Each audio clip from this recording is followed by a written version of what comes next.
बिस्मिल्लाहिर्रहमानिर्रहीम। तमाम तर बच्चे जो कि इस साल माशाल्लाह से अपने एग्जामिनेशन की प्रिपरेशन कर रहे हैं और पाकिस्तान की बड़ी ही नामवर यूनिवर्सिटी यानी एनईडी यूनिवर्सिटी में एडमिशन हासिल करने के ख्वाहिशमंद हैं। ये वीडियो उन तमाम तर बच्चों के लिए है कि जो बहुत कुछ जानना चाहते हैं अपने एडमिशन प्रोसेस के हवाले से और अपनी तमाम तर जो कोर्सेज यूनिवर्सिटी की जानिब से ऑफर होते हैं उसके हवाले से, और सबसे अहम बात जनाब फीस स्ट्रक्चर क्या है, कौन से बच्चे एडमिशन ले सकते हैं, कौन से बच्चे एडमिशन नहीं ले सकते, और एडमिशन के लिए जो रिक्वायर्ड डॉक्यूमेंट्स हैं वो क्या कुछ हैं। और फिर इन सब बातों के साथ साथ जो मैं कहता हूँ इस वीडियो की सबसे ज्यादा अहम बात है वो ये कि भाई हम एनईडी के टेस्ट की डेट जान चुके हैं। अभी जो है वो ऑनलाइन जो है वो तमाम तर जो इंफॉर्मेशन है वो शेयर हो रही है कि जनाब एडमिशन की रजिस्ट्रेशन का आगाज होने जा रहा है। उसका ऐड भी आपको न्यूज़पेपर में देखने को मिलेगा। तो अब इसकी तैयारी कैसे करें?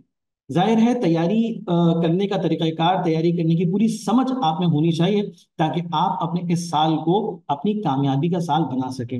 मगर मसला ये है कि बहुत सारे बच्चों को नहीं पता। ये वीडियो दरअसल उन बच्चों के लिए खास तौर पर है कि जिन्हें एनईडी के एडमिशन का ख्वाब तो है, जो चाहते हैं कि एनईडी में उनका एडमिशन हो जाए, मगर वो एडमिशन बेसिकली उसी सूरत होगा कि जब वो बुनियादी रिक्वायरमेंट्स को पूरा कर सकेंगे, अदरवाइज एडमिशन नहीं हो सकेगा। तो जनाब ये वीडियो उन तमाम तर बच्चों के लिए बहुत इंपॉर्टेंट साबित होगी जो कि एनईडी में अपने एडमिशन को सिक्योर करना चाहते हैं। भाई देखिए, इस वीडियो के हम कर लेते हैं दो हिस्से। पहले हिस्से में हम ये जाने कि हम एडमिशन हासिल किस प्रोसेस के थ्रू करेंगे, क्या क्या रिक्वायरमेंट्स होंगी, फीस कैसे हमारी जमा होगी, हमें कौन सी कोर्सेज जो है वो ऑफर हो सकते हैं, हमारा मेरिट कैसे बनेगा, हमारी जो परसेंटेज, हमारी किस परसेंटेज में हमारा एडमिशन होगा। पहले हिस्से में तो हम ये तमाम तर बातें जान लेते हैं। दूसरे हिस्से में हम ये समझ सकेंगे जो मैं समझता हूँ कि बहुत ज्यादा जरूरी है, और वो ये कि भाई हमारे पास टेस्ट की तैयारी के लिए रह गए हैं दिन बहुत कम। तो इतने कम दिनों में हम आखिर अपने टेस्ट को बेहतर कैसे करें? ठीक है, हम अपने टेस्ट की परसेंटेज का स्कोर इतना बना लें कि भाई हमारा एक अच्छी, हमारी एक डिजायर्ड जो फैकल्टी है वहां हमारा एडमिशन हो जाए, हमें एक अच्छी जो है वो कोर्स हमें स्टडी करने के लिए मिल जाए ताकि हम अपना ड्रीम पूरा कर सकें। तो इस वीडियो के दो हिस्से, पहले हिस्से पर बात का आगाज करते हैं। भाई देखिए, एनईडी यूनिवर्सिटी कोई ऐसी यूनिवर्सिटी नहीं है कि जो आज तामीर हुई है या फिर जनाब जो है वो 5 साल पहले बनी हो। भाई एक ऐसी यूनिवर्सिटी है कि जिसकी एक अपनी हिस्ट्री है। आपके पेरेंट्स और इवन ग्रैंड पेरेंट्स ने भी इस यूनिवर्सिटी से पढ़ा होगा। अब इस यूनिवर्सिटी की अपनी लेगेसी है, यानी कि इस यूनिवर्सिटी की दो ऐसी बातें हैं जो कि बहुत सारी यूनिवर्सिटीज में हमें नजर नहीं आती। एक है जनाब कि हम यहाँ देखते हैं कि एजुकेशन का जो स्टैंडर्ड है वो बहुत अच्छा है, बहुत मयारी है, बहुत अच्छे तरीके से तालीम जाती है, और बहुत अच्छे असातिज़ा इकराम यहाँ पर बच्चों को बड़ी मेहनत से पढ़ाते हैं। और वो पढ़ने वाले बच्चे फिर जब अपनी प्रैक्टिकल लाइफ, प्रोफेशनल लाइफ में आगे जाते हैं तो भाई बहुत कामयाब होते हैं। ये एनईडी यूनिवर्सिटी एक ऐसी यूनिवर्सिटी है कि जिसका एलुमनाई बहुत बड़ा है, यानी कि जिन बच्चों ने एनईडी यूनिवर्सिटी से अपना ग्रेजुएशन मुकम्मल कर लिया, माशाल्लाह से आगे बढ़ गए, तो एक बहुत बड़ा सर्कल है कि जो इस यूनिवर्सिटी से अब तक के मुस्तफीद हो सका है। तो जनाब बात बड़ी सिंपल है। आज आप अपने सफर का आगाज करेंगे, सही तरीकाकार को मुंतखब करते हुए अपना तैयारी को आगे बढ़ाएंगे तो इंशाल्लाह एडमिशन भी हो सकेगा और आप आगे भी बढ़ सकेंगे। अगर आप अभी से गलत फैसले करेंगे, जल्दबाजी के फैसले करेंगे, चीजों को, अहम बातों को जो आप नहीं जानते उनको नहीं जानेंगे, तो जाहिर है कि फिर एडमिशन नहीं हो सकता। वो जो ख्वाब आपका है एनडीडी का, वो बर्बाद हो जाएगा, वो ज़ाया हो जाएगा, मतलब कि वो ख्वाब अधूरा ही रह जाएगा। ठीक है, तो आइए पूरी वीडियो को गौर से देखिएगा कि इसमें बहुत सारी ऐसी बातें हैं जो आपके लिए फ्यूचर बनाने वाली है, यानी आपके एडमिशन को सिक्योर करने वाली है। वो छोटी सी गलती जो कि आपकी नजर में होगी, मगर वो एक ऐसी गलती है जो कि आपके एडमिशन को, उस प्रोसेस को मुकम्मल तौर पे खराब कर सकती है, आपके एडमिशन को जाया कर सकती है। तो भाई एक एक बात को गौर से सुनना है, समझना है, और उस पर फिर ध्यान के साथ अमल करना है। ठीक है जी। एनईडी यूनिवर्सिटी की अगर मैं कहूँ कि जनाब हिस्ट्री, तो भाई अभी तो मैंने आपके सामने हिस्ट्री शेयर कर दी कि हिस्ट्री क्या है। एनईडी यूनिवर्सिटी एक ऐसी यूनिवर्सिटी कि जिसमें हमारे पेरेंट्स ने भी पढ़ा है और बड़ी अच्छी उसकी रेपुटेशन है। अब सब कहते हैं भाई एनईडी यूनिवर्सिटी आना है, एनईडी यूनिवर्सिटी जाएंगे, क्यों आखिर ऐसा क्यों है? क्या क्या और कोई यूनिवर्सिटी नहीं है? देखो इसकी कुछ वजूहात हैं। यानी कि अगर मैं चंद बेसिक बेसिक बातों को आपके सामने रखूं कि एनईडी यूनिवर्सिटी में बच्चों की बहुत बड़ी तादाद एडमिशन हासिल क्यों करना चाहती है, तो भाई ये बातें जो है ना वो काबिल सुनने के काबिल। एनी यूनिवर्सिटी में जाने का सबसे पहला सबसे बुनियादी मकसद जो बच्चों का होता है वो ये कि भाई वहां पर एजुकेशन आपको बहुत अच्छी मिलती है। वहां से पढ़ने के बाद आप बड़े मजे से जो है वो अपनी प्रोफेशनल लाइफ में आगे बढ़ सकते हैं। ठीक है, यानी कि आप अपनी एक जो गोल आपने सेट कर रखा है आप उसको इजीली अचीव कर सकते हैं उस यूनिवर्सिटी से पढ़ने के बाद। अच्छा, फिर एक और चीज है। एक और चीज क्या कि सर इसमें जो और प्रोमिनेंट फीचर है वो जो इसकी बेसिस पे बहुत सारे बच्चे इसका इंतखाब करने वो क्या है सर, वो है ये, वो है मीन। यानी कि जो फी आप पे कर रहे होते हैं यानी यूनिवर्सिटी में अपने सेमेस्टर की, ठीक है ना, आप रेगुलर कैंडिडेट की हैसियत से, भाई वो 30,000 है, यानी कि वो फी बहुत कम है। ऐसी यूनिवर्सिटीज भी हैं कि जहां पर भाई सेमेस्टर की 1.5 लाख रुपए फीस है, 1 लाख है, 80,000 है, या इससे भी ज्यादा है। तो भाई अगर आपको इंतहाई नॉर्मल फी चार्जेस पे अगर आपको बेस्ट एजुकेशन हासिल करनी है तो मैं कहता हूँ कि एनईडी के अलावा फिर कोई और नाम आपको नहीं सुनाई देता इस हवाले से। इसके अलावा इसमें और क्या फीचर है जो कि हम कहते हैं कि भाई एनईडी यूनिवर्सिटी में ये खास बातें हैं सर, यहाँ पे स्टैंडर्ड तो बेस्ट है, हमें मालूम हो गया सर। मल्टीपल डिपार्टमेंट्स की तादाद बढ़ती जा रही है और प्रेजेंट डे की जो रिक्वायरमेंट है, जैसे कि मैं आर्टिफिशियल इंटेलिजेंस की बात करूँ, मैं डेटाबेस की बात करूँ, इसी तरह से और भी ऐसी फील्ड हैं जो कि इसमें तेजी से ऐड होती जा रही हैं। यानी कि नौजवानों को दौरे हाजिर की चीजों को पढ़ने का बेहतरीन मौका हासिल हो सकता है क्योंकि उसी से जॉब ज्यादा रिलेट करती है। ठीक है जी। अच्छा, उसके बाद फिर क्या एक और चीज है जिसका बेनिफिट उठा रहे हैं आप लोग मजे से, ठीक है, और वो क्या है, वो है सर ये, वो है सिन डोमिसाइल। आपके पास सिन का डोमिसाइल है, आप इजीली एडमिशन के लिए अप्लाई कर सकते हैं। आपकी परसेंटेज जो है वो उस क्राइटेरिया को मीट करती है, आप अप्लाई करते हैं, आपकी अपनी फर्स्ट ईयर सेकंड ईयर की परसेंटेज और उसके बाद आपका टेस्ट स्कोर मिलाकर जो है वो एक मेरिट नंबर बनाता है और मेरिट बनाकर आप फिर अपनी एडमिशन को सिक्योर कर पाते हैं। मगर उसकी एक कंडीशन है, एक शर्त है, और वो क्या है कि आपका सिन का डोमिसाइल होना चाहिए। वो है तो आप रेगुलर कैंडिडेट की हैसियत से बड़े मजे से अपनी स्टडी बेस्ट स्टैंडर्ड्स के साथ कर सकते हैं। बिग एल्यूमिना है, जाहिर सी बात है, यूनिवर्सिटी बहुत पुरानी है, पढ़ाने वाले काफी अर्से से पढ़ा रहे हैं, हजारों लाखों बच्चे पढ़ के इस यूनिवर्सिटी से निकल गए और अपनी जिंदगी को उन्होंने भरपूर तरीके से कामयाब बनाया।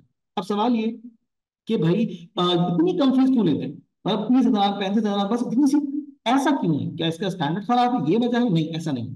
भाई ये फीस जो कम आपको लगती है वो सिर्फ बस इस वजह से है कि जो गवर्नमेंट ऑफ पाकिस्तान है, स्पेशली जो प्रोविंशियल गवर्नमेंट है, वो बाकायदा तौर पर आपको पढ़ाने का, कम पैसों में पढ़ाने की कीमत अदा करती है। कम वो कीमत अदा करती है, समझ में आ रही?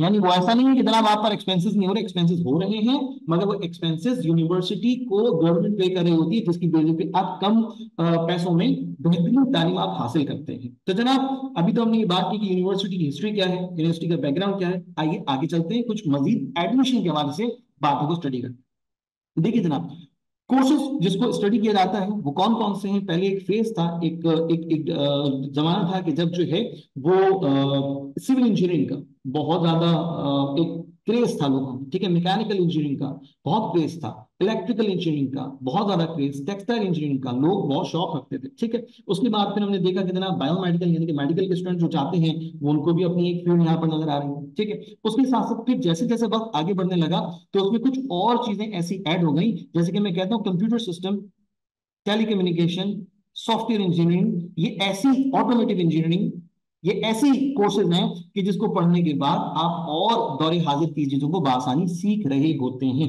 तो जनाब प्री इंजीनियरिंग के जो स्टूडेंट्स होते हैं उनको ये कोर्सेज ऑफर किए जाते हैं जिनमें पढ़कर आला तालीम हासिल करके आगे बढ़ सकते हैं। इसके अलावा मजीद जो कोर्सेज हमें देखने को, स्टडी करने को मिलते हैं जी, वो बीएस प्रोग्राम के। बीएस प्रोग्राम में क्या कुछ है आइए देखें। बीएस प्रोग्राम में आपके पास मौजूद है क्या sir, artificial intelligence specialization, cyber security sir, data sciences, gaming and animation. अभी चारों की चारों फील्ड्स ऐसी शानदार फील्ड्स हैं कि भाई जिसमें जो कंपटीशन बड़ा टफ होता है। अभी आगे चलकर मैं आपको बताऊंगा कि लास्ट ईयर का जो इनका क्लोजिंग मेरिट रहा है इनके हवाले से वो क्या कुछ रहा है। तो मैं अलमुख्तसर लफ्जों में कह रहा हूं कि भाई कंप्यूटर साइंस रिलेटेड बेहतरीन एजुकेशन हासिल करने के लिए ये हमारे पास एक सस्ता तरीन रिसोर्स मौजूद है। मगर उस सस्ते तरीन रिसोर्स को हासिल करने के लिए आपने एक मखसूस प्लानिंग के साथ चलना होगा, एक बेहतर मनसूबाबंदी करके चलना होगा। यानी एनी आप एडमिशन हासिल नहीं करे, भाई हजारों बच्चे अप्लाई करते हैं एडमिशन के लिए, हजारों। अब कोई कहे कि सर मेरे पास तो पैसे, मैं तो पैसे देके एडमिशन हासिल कर सकता हूँ, ये बेवकूफ वाली सोच जो है ना वो भाई कोई अख्तियार ना करे। बहुत सारे बच्चे हैं जो कि सेल्फ फाइनेंस में एडमिशन ले रहे होते हैं, स्पॉन्सर्ड में स्पॉन्सर्ड बेसिस पे एडमिशन मिल रहा होता है, मगर उसमें भी कंपटीशन है। आपके पास अगर पैसे हैं तो आप क्या समझते हैं बाकी लोगों के पास नहीं है? बाकी लोगों के पास भी पैसे हैं, उसमें भी आपको टेस्ट पास करना है, उसमें भी आपके टेस्ट का स्कोर जितना अच्छा होगा आप उतना ही इम्कान अपना पैदा कर सकते हैं कि आपको उस फैकल्टी में एडमिशन हासिल हो जाए। ये मैंडेटरी नहीं है कि आपके पास पैसे हैं तो आपको एडमिशन मिल जाएगा। भाई बहुत से लोग पैसे लेके खड़े रह जाते हैं, एडमिशन चला जाता है। तो आंखें खुली रखनी है। बता ये रहा हूँ कि बीएस प्रोग्राम में आपके पास जो है वो आर्टिफिशियल इंटेलिजेंस है, साइबर सिक्योरिटी है, डेटा साइंस है, गेमिंग एनिमेशन है। ये वो फील्ड्स हैं जो कि इस प्रेजेंट एज की मैं कहता हूं कि बहुत ज्यादा जबरदस्त फील्ड है। इस पर काम करने के बाद आप बहुत तेजी के साथ अपने कामों को, अपनी प्रोफेशनल लाइफ को आगे बढ़ा सकते हैं। तो जनाब आइए आगे बढ़ते हैं। ये हमारे कोर्सेज हैं जो भी इस प्रोग्राम में एनईडी यूनिवर्सिटी ऑफर करती है।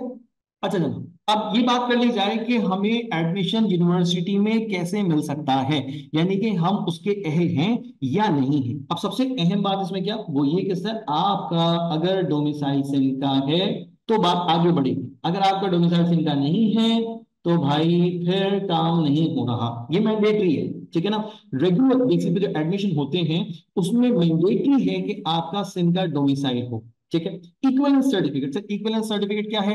वो बच्चे की जिन्होंने अपना ओ लेवल्स मुकम्मल कर लिया, आप ए लेवल्स मुकम्मल करने जा रहे हैं तो उनकी इक्विवेलेंस बनती है। वो इक्विवेलेंस का सर्टिफिकेट उन्हें हासिल करना होगा, वो यूनिवर्सिटी को प्रोवाइड करना होगा। अगर वो यूनिवर्सिटी को प्रोवाइड नहीं करेंगे तो उनके रिजल्ट को इनफैक्ट एंडोर्स नहीं किया जा सकता। अब रिजल्ट्स को एंडोर्स नहीं किया जा सकता तो भाई जाहिर सी बात है एडमिशन तो नहीं मिल रहा। तो भाई इक्विवेलेंस सर्टिफिकेट प्रोवाइड करना बेहद जरूरी है, लाजमी सा है, ठीक है जनाब। उसके बाद आइए migration certificate. Migration certificate specifically कुछ स्टूडेंट्स पर अप्लाई होता है। आइए आगे बात करते हैं एलिजिबिलिटी क्राइटेरिया। अब देखिए एलिजिबिलिटी क्राइटेरिया और किसी को एडमिशन मिल जाना, एडमिशन का क्राइटेरिया दो अलग अलग बात है। इसको जरा ध्यान से तवज्जो से समझिए। एलिजिबल है यानी कि आप अहल हैं कि आप इस यूनिवर्सिटी में जाकर अपना टेस्ट दे सकते हैं। उसके लिए क्या जरूरी है आइए देखते हैं। आपका जो रिजल्ट है लास्ट ईयर का रिजल्ट जो है वो मिनिमम होना चाहिए। मतलब कि ऐसा कि आपने अभी फर्स्ट ईयर के एग्जाम्स दिए, अभी आप सेकंड ईयर की प्रिपरेशन कर रहे हैं तो आपका टेस्ट आ गया, ठीक है जी। तो आप लेटेस्ट एक फ्रेश कैंडिडेट की हैसियत से फिर क्या हुआ कि जनाब कोई ऐसा बच्चा है कि जिसने फर्स्ट ईयर भी दिया और उसके बाद सेकंड ईयर भी दिया, उसने पहले साल यूनिवर्सिटी का टेस्ट नहीं दिया, फिर वो दूसरे साल दे रहा है तो ठीक है दे सकता है। तीसरा साल आखिरी साल है, यानी कि 3 साल गुजरने के बाद, 3 साल गुजरने के बाद फिर आप अपने इंटर के बाद यूनिवर्सिटी के यानी यूनिवर्सिटी में एडमिशन के लिए एलिजिबल नहीं हो सकते, ठीक है जी। ये क्लियर हो गया। आगे जाते हैं। सिर्फ 60%, ये क्या लिखा हुआ है 60%? क्यों लिखा हुआ भाई, क्या मतलब है इस बात का? आए समझते हैं। 60% आपका रिजल्ट होना चाहिए फॉर प्री इंजीनियरिंग। अभी हमने देखा कि कितने कोर्सेज हमें ऑफर हो रहे हैं, तो भाई अगर वो इतने जबरदस्त जबरदस्त कोर्सेज हमें ऑफर करें स्टडी करने के लिए तो कुछ ना कुछ रिक्वायरमेंट तो होगी। तो जनाब आप टेस्ट देना चाहते हैं तो टेस्ट के लिए क्या है कि जनाब आपकी कम से कम जो है वो प्री इंजीनियरिंग में वो 60% हो, और अगर आप 20 प्रोग्राम की तरफ जाते हैं तो मिनिमम मिनिमम आपकी 50% होनी चाहिए। ये मैंडेटरी है, ये लाजमी है। अगर ये ऐसा होगा तो जाहिर सी बात है कि आपकी वो टेस्ट रिलेटेड जो एप्लीकेशन है उसको एक्सेप्ट किया जाएगा। और तो आपकी परसेंटेज इस तरह की नहीं है तो जाहिर सी बात है कि फिर आपकी टेस्ट देने की जो एप्लीकेशन है, जो फॉर्म है, उसको फिर एक्सेप्ट नहीं किया जाएगा। ठीक हो गया था? अच्छा। और application required enrolling the applicant has given examination waiting for results. अच्छा अब एक और कंडीशन, एक और कंडीशन क्या है कि जनाब आपने एग्जाम्स दिए, ठीक है, और आपके एग्जाम का रिजल्ट अभी नहीं आया। मिसाल के तौर पे आप मौजूद हैं तो आपने फर्स्ट ईयर का तो अपना पेपर दे दिया और उसका रिजल्ट भी यकीनन आपके पास होगा, ठीक है ना। अब सेकंड ईयर का आपने अभी एग्जाम नहीं दिया, आप देंगे, उसका रिजल्ट कब आएगा जाहिर सी बात है नहीं पता। तो भाई क्या करें, क्या हम सेकंड ईयर के रिजल्ट को लाकर तो उनको नहीं दे सकते, ठीक है ना। वो तो पता नहीं अक्टूबर नवंबर में शायद आएगा हम लोगों के पास।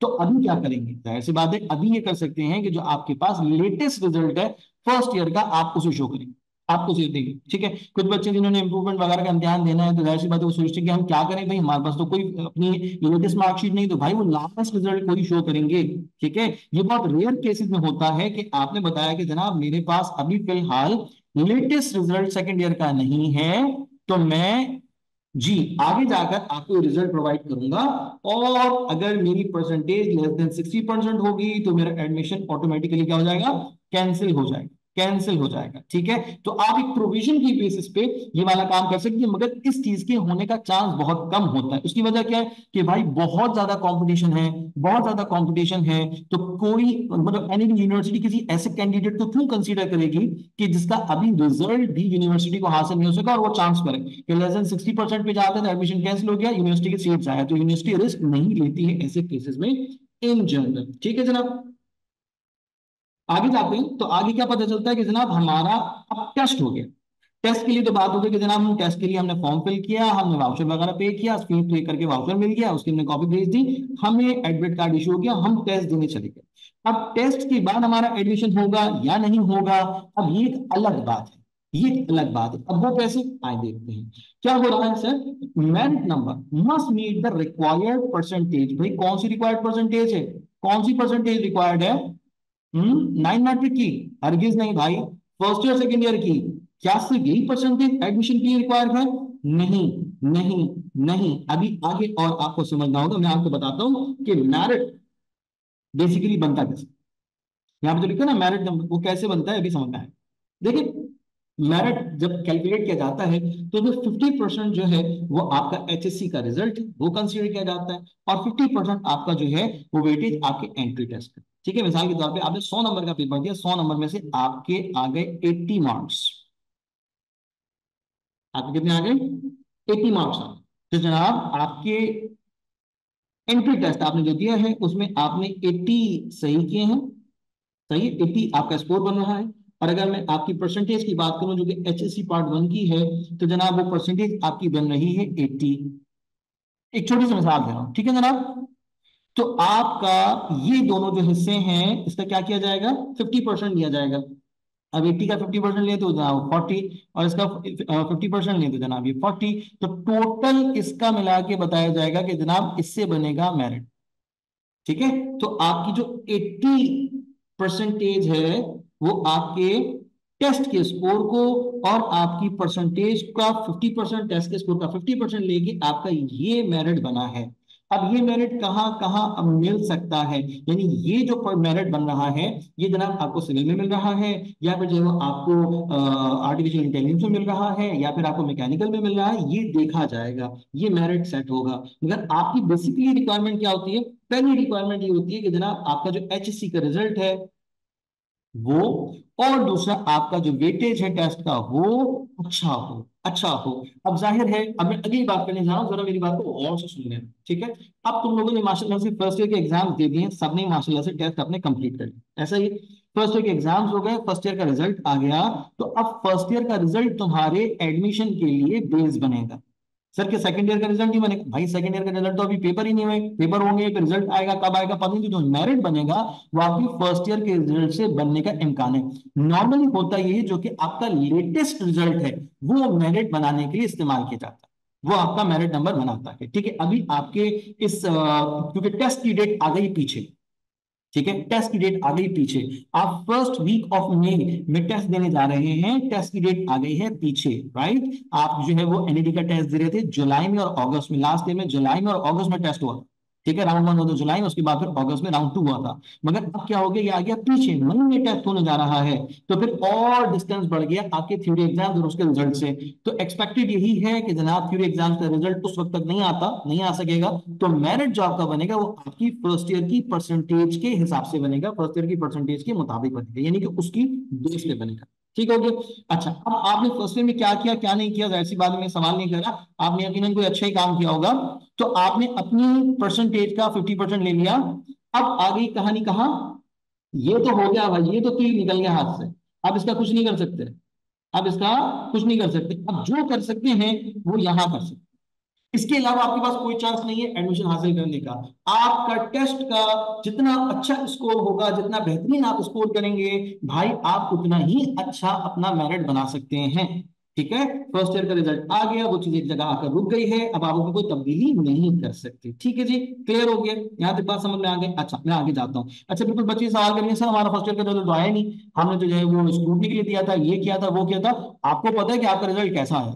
अब उसमें अगर इंप्रूवमेंट हो सकती है, जो ग्रेस मार्क्स वाला मामला है सिम में बच्चों को जो दिए गए, तो वो कितने मिलेंगे वो भी आपको पता है, तो आपको बखूबी अंदाजा है कि आपकी परसेंटेज कहाँ जा रही है, यानी ये कोई हिडन फैक्ट नहीं है। ठीक है, अच्छा, एक और चीज इसमें आपकी मैं नॉलेज में ले आता हूँ, और वही कि जनाब जो हाफिज हजरात हैं, हिफाज होते हैं, उनको 1.82% मार्क्स जो है वो दिए जाते हैं उनके हिफ्ज की बुनियाद पर। ठीक है जी, ऐड किए जाएंगे एचएससी में उनके 1.82 मार्क्स।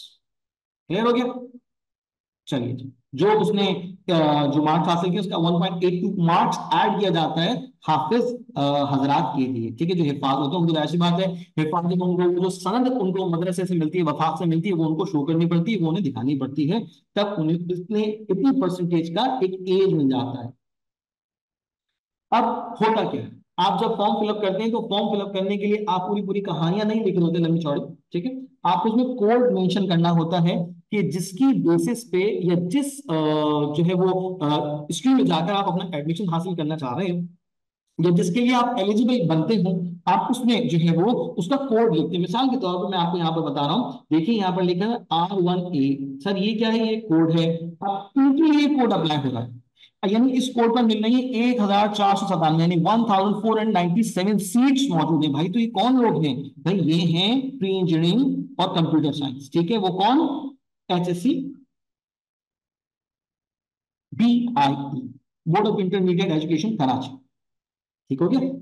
तो यहां पर यानी कि जो कराची बोर्ड है उससे पढ़ने वाले, इंटरमीडिएट बोर्ड जो कराची का है उससे पढ़ने वाले जो बच्चे हैं, जो प्री इंजीनियरिंग के बच्चे हैं और कंप्यूटर साइंस के बच्चे हैं, उनको इतनी सीट्स मिली हैं एडमिशन के लिए। अब उसमें मुख्तलिफ जो हमारे पास प्रोग्राम्स हैं एनईडी के, उसके लिए सीट्स मिल रही है, ठीक है। जो टोटल सीट्स हैं 1497 है, और ये सबसे ज्यादा है, यानी कि तमाम तर जो डिविजन है सीट्स का, उसमें सबसे ज्यादा सीट्स जो है वो प्री इंजीनियरिंग और कंप्यूटर साइंस के बच्चों को, जिनका ताल्लुक कराची से है, उनको दी जाती हैं, उनको मिलती हैं। आ जाइए अब उसके बाद प्री मेडिकल, जो है वो इंटर बोर्ड कराची से पढ़े हुए हैं, ठीक है। उनका क्या है, उनके लिए 39 सीट्स है। यानी कि कोई बच्चा अगर कहे कि भाई मेडिकल तो मेरी तो बात ही नहीं हो रही है यहाँ पे, तो भाई मेडिकल से रिलेटेड सीट्स हैं, मतलब उनके डिपार्टमेंट बड़े स्पेसिफिक से हैं, महदूद हैं, मुख्तसर। इसी तरह से जो बच्चे कॉमर्स से पढ़ते हैं, यानी कि इंटर कॉमर्स किया हुआ है, यकीनन उनके लिए भी सीट्स हैं, उनके लिए भी कुछ स्टडी प्लान या कोर्सेज मौजूद है यहाँ पर, जिसको वो कर सकते हैं। इसके साथ साथ आर्ट्स से ताल्लुक रखने वाले जो बच्चे हैं,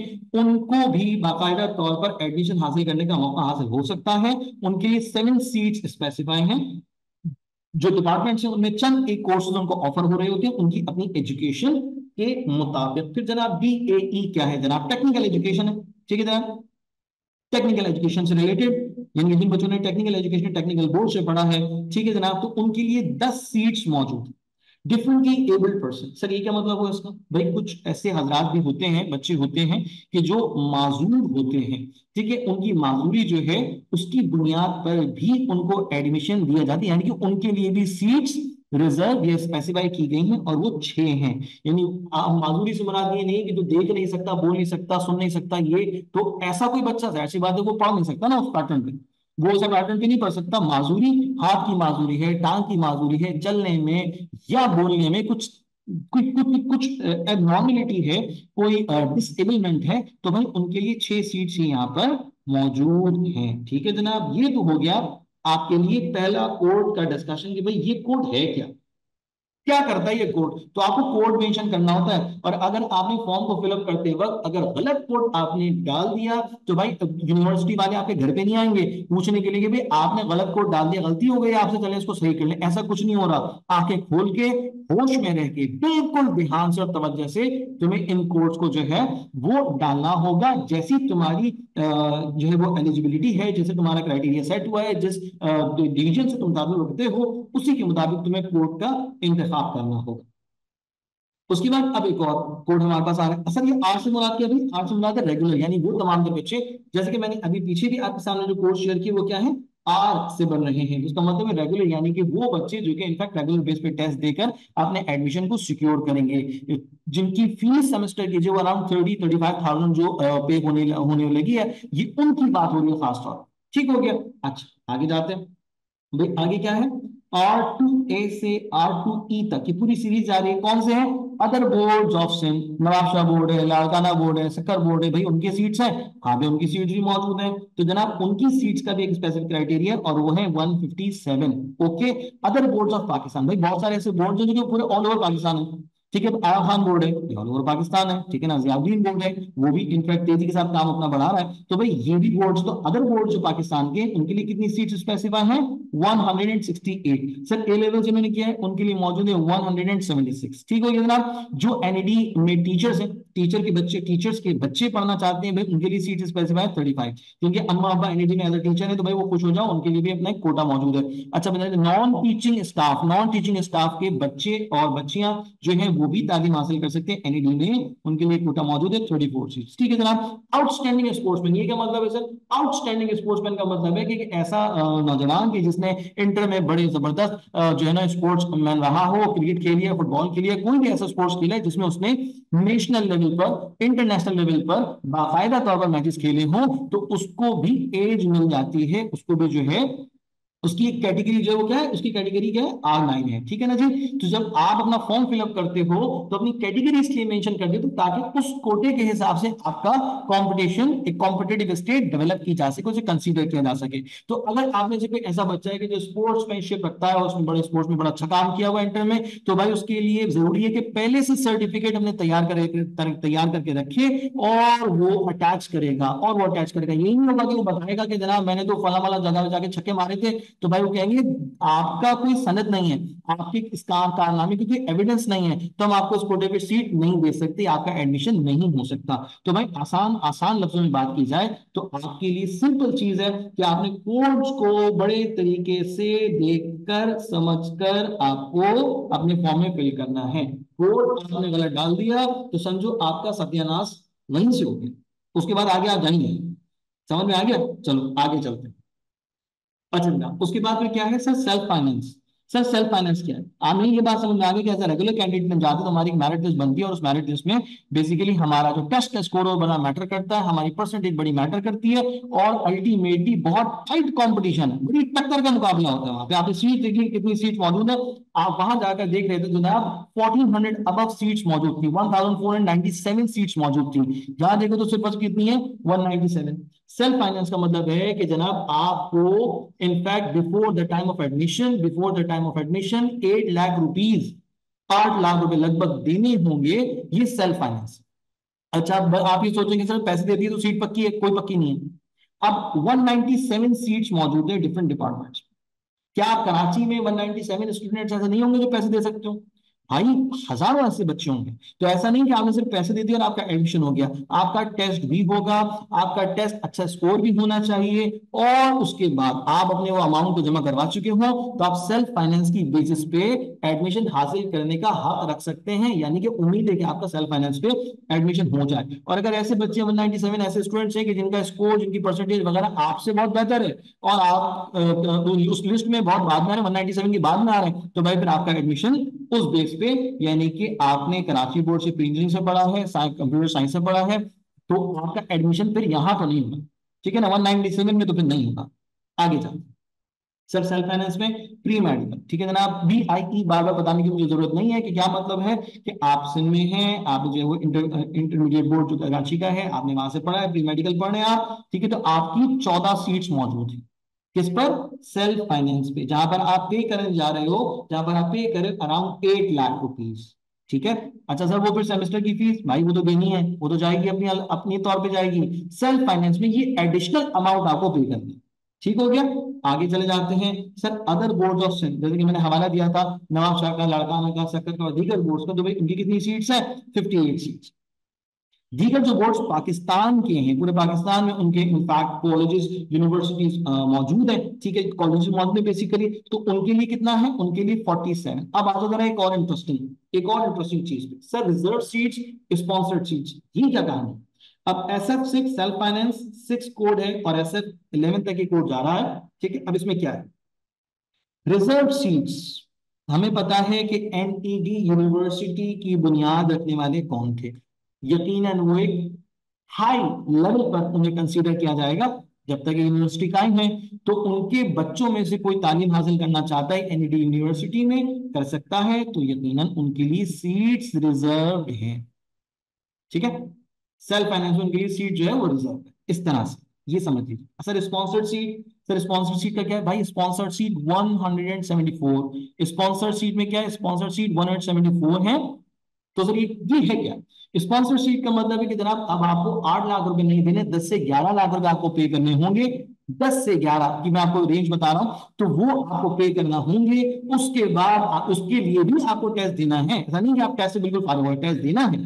टेस्ट देना है, मगर क्या है कि आप उसमें अपने आप को इनरोल कर सकते हैं, यानी कि आप अपना रिस्क फैक्टर कम कर सकते हैं, रिस्क फैक्टर कम कर सकते हैं। फिर सवाल ये आता है, बच्चे सवाल पूछते हैं कि सर क्या हम क्या ये कर सकते हैं कि हमने जो है ना वो अप्लाई कर दिया, और जनाब हमने एसएफ में भी अप्लाई कर दिया, सेल्फ फाइनेंस में भी, और हमने मेरिट पे भी, बिल्कुल हो सकता है, हो सकता है, बिल्कुल हो सकता है। ठीक है जनाब, तो ये क्लियर हो जाए कि रिजर्व सीट्स कितनी है, रिजर्व सीट जो है वो 82 है, ठीक है, और स्पॉन्सर्ड सीट्स जो है वो आपको मिल रही है 170, जो तादाद बहुत कम है। अगर कराची की आबादी को देखा जाए तो उस एतबार से तादाद बहुत ज्यादा कम है। ठीक है, कराची से भी अगर मैं बाहर चले जाऊं तो फिर तो मामला बड़े मुश्किल हो गए। ठीक है ना जी, आगे चल। सर फीस स्ट्रक्चर क्या है? जो बच्चे रेगुलर कैंडिडेट यानी कि वो मेरिट उनका बनता है, उसके बाद उनको एडमिशन हासिल होता है किसी स्पेसिफिक डिपार्टमेंट में, तो जनाब उनकी फीस सेमेस्टर की बेसिस पे है 30,900 रुपए। ये थोड़ी एक्सीड भी कर सकती है, अप्रॉक्स इसलिए लिखा हुआ। इस तरह सेल्फ फाइनेंस की जो फीस है वो तकरीबन 8 लाख रुपए है, जो आपको at the time of admission पे करना होंगे। उसके बाद फिर 10 लाख रुपए है किसका, स्पॉन्सर सीट का, जो कि पे करना होगा। भाई आप दुआ करें अपने लिए, हम भी दुआ करते हैं, कोशिश करें अपने लिए, हम भी कोशिश करते हैं, कामयाबी का रास्ता ढूंढें। भाई आप जरा इस अमाउंट को देखें और इस अमाउंट को देखें, जमीन आसमान का फर्क नजर आ रहा होगा आपको, जमीन आसमान का फर्क। यहाँ 30,000 रुपए की बात हो रही, वहां पे 10 लाख की बात हो रही। तो भाई क्यों ऐसा क्यों करें? भाई एक ही क्लास है, एक ही रूम में बैठ के पढ़ रहे हैं, तो फिर फर्क फीस का आ रहा है। तो भाई दुआ करें अल्लाह ताला से कि आपको अल्लाह ताला एलिजिबिलिटी टेस्ट में कामयाबी दिला दे, कामयाबी दे दे आपकी मेहनत पे, और आप अपनी सेमेस्टर की फीस, सिर्फ ये मामूली सी चुनी सी फीस आप पे कर रहे हैं, और अल्टीमेटली आपको बेस्ट स्टैंडर्ड्स मिल रहे हैं अपनी एजुकेशन के, अपनी स्टडीज के। ठीक है जी, तो दुआ भी करनी है, मेहनत भी करनी है, दिल लगाना है। जरा अभी बताऊंगा मैं कि आपको किस तरीके से अपनी पढ़ाई करनी है कि आपकी पढ़ाई जो है वो आपको टेस्ट में कामयाबी दिला दे, ये मैं आपको बताऊंगा। मगर अभी एक और बहुत अहम बात है भाई, वो क्या, वो ये है सर कि लास्ट ईयर में यानी कि 2023 में जो क्लोजिंग परसेंटेज नहीं है मुख्तलिफ डिपार्टमेंट्स की, मुख्तलिफ जो है वो कोर्सेज की, तो वो क्या है? जाहिर है इस साल का रिजल्ट जो फर्स्ट ईयर का रहा है वो लास्ट ईयर के रिजल्ट से जरा मुख्तलिफ है। मगर इस बात को भी हम नहीं भुला सकते कि जितनी बड़ी आबादी टेस्ट के लिए अप्लाई करती है और जितनी कम सीट्स उनको हासिल होती हैं, इस कंपैरिजन को अगर देखा जाए तो भाई एट प्रेजेंट जो फर्स्ट ईयर का रिजल्ट रहा है उसका कोई बहुत ज्यादा असर नहीं पड़ रहा। यानी कि जो क्लोजिंग परसेंटेज है वो कोई नीचे नहीं आ रही, बल्कि वो ऊपर ही जाएगी, वो ऊपर ही जाएगी। अब इसका एक बड़ा कॉमन सा, एक बड़ा आसान सा, एक बड़ा आम सा रीजन भी है, वो क्या है भाई? वो ये है कि देखो ना, जैसे जैसे कंपटीशन बढ़ रहा है, पॉपुलेशन बढ़ रही है, तादाद लोगों की बढ़ रही है, बहुत तेजी के साथ लोग माइग्रेट करें कराची में, तो जाहिर है कि फिर कराची, ये जो कराची की एक नामवर यूनिवर्सिटी एनईडी यूनिवर्सिटी, उसमें भी जो पॉपुलेशन का रेशियो है वो बढ़ने लगा, बढ़ता रहा, बढ़ता रहा है। तो भाई जब पॉपुलेशन का रेशियो बढ़ रहा है तो अल्टीमेटली क्या होगा? अल्टीमेटली होगा कि जो क्लोजिंग परसेंटेज है, जो मेरिट है, वो भी ऊपर जाएगा, नीचे नहीं आएगा, नहीं आएगा। ठीक है, कॉमन सेंस वाली बात है। अब आ जाओ जरा कुछ बात काम की कर लेते हैं, वो क्या है सर? सर मैकेनिकल इंजीनियरिंग 73, भाई 73 क्या है? ये 73 तुम्हारी इंटर की परसेंटेज नहीं है, ये 73 तुम्हारी इंटर की परसेंटेज नहीं है भाई, ये मेरिट है, ये समझ लो जरा। तुमने अभी मेरिट निकालना सीखा है कि तुम्हारी अपनी परसेंटेज और उसके बाद भी तुम्हारे टेस्ट का स्कोर 50-50% लिया जाए, उसके बाद जो हमारा बनेगा परसेंटेज वो कहलाएगा मेरिट। तो भाई 73.86 अगर है या उससे ज्यादा है तो आप मैकेनिकल इंजीनियरिंग के लिए एलिजिबल, मैकेनिकल इंजीनियरिंग में आपका एडमिशन मुमकिन है, हो सकेगा। ठीक है, इस तरह से इंडस्ट्रियल मैन्युफैक्चरिंग इंजीनियरिंग में क्या हुआ? 73.60। अब आप देखो जरा फर्क देखिए, 6086। आप समझते हैं ना कि यार 100 नंबर का तो पेपर है, हो जाएगा, कर लेंगे यार, तुक्के मार लेंगे, सेकंड ईयर पढ़ते हैं, हो जाएगा हमारा पेपर। ओ मेरे भाई, एक एक पॉइंट का फर्क यहाँ देख लो। एमसीक्यूज तुम्हारे टेस्ट के सारे सही हो जाएंगे, कमाल हो जाएगा। अगर सही नहीं होते हैं तो बवाल हो जाएगा, समझो जरा बात को। ठीक है, अच्छा भाई इलेक्ट्रिकल इंजीनियरिंग में कहा 79 पे मेरिट पहुंचा हुआ है, ठीक है। कंप्यूटर सिस्टम इंजीनियरिंग में 83 पर मौजूद है, इलेक्ट्रॉनिक इंजीनियरिंग में 76 पे, और उसके बाद सॉफ्टवेयर इंजीनियरिंग में 86 पे। ओ माय गॉड, देख लो जरा, आंखें खोलो। सॉफ्टवेयर इंजीनियरिंग में कहा जा रहे हो? 86 पे जा रहा है, 86। ये तुम्हारी परसेंटेज नहीं है भाई, ये तुम्हारी परसेंटेज हरगिज नहीं है। अगर तुम्हारी परसेंटेज होती तो भाई बहुत ही अच्छा था, मजेदार बात थी, मगर ये क्या है? ये तुम्हारा मेरिट मेरिट क्लोजिंग परसेंटेज बन रही है 86, यानी कि तुम्हारी परसेंटेज इंटर में इतनी हो गई, ठीक है, तो उसको तुमने 50% लिया, तुम्हारा टेस्ट स्कोर इतना हुआ, तुमने 50% लिया, तो उसको कुल मिला है तो अगर हमारा बन जाए 86.86 या उससे ऊपर, तो आप सॉफ्टवेयर इंजीनियरिंग में जा रहे हैं। समझ में आया? अब आ जाओ केमिकल इंजीनियरिंग में जनाब 73, right. Computer science and information technology 84.27, computer science artificial intelligence 83.50, cyber security 83.23, उसके बाद स्पेशलाइजेशन इन डेटा साइंसेज 83.73, और उसके बाद फिर specialization in gaming and animation 82.64। आंखें खोल के, ध्यान देके, तवज्जो देके मुझे बता दो जरा कितना फर्क है, कितना सफर है? देखा जाए तो कितना सफर है, मगर देखा जाए तो जिंदगी और हमारी स्टडीज बिल्कुल अलग हो गई, बिल्कुल मुख्तलिफ हो गई। हमारा टारगेट, हमारा डिजायर, हमारा गोल बदल गया, तब्दील हो गया। यानी कि मैं जो समझाना चाह रहा हूँ, जिस बात पे जोर दे रहा हूँ तुम लोगों के सामने, चिल्ला चिल्ला के कह रहा हूँ कि भाई तुम्हारे टेस्ट के स्कोर, तुम्हारे टेस्ट की जो परसेंटेज है, टेस्ट के जो स्कोर है, वो तुम्हारे लिए बहुत बहुत बहुत ज्यादा जरूरी होगी कि वो तुम्हारा अच्छे से अच्छा हो।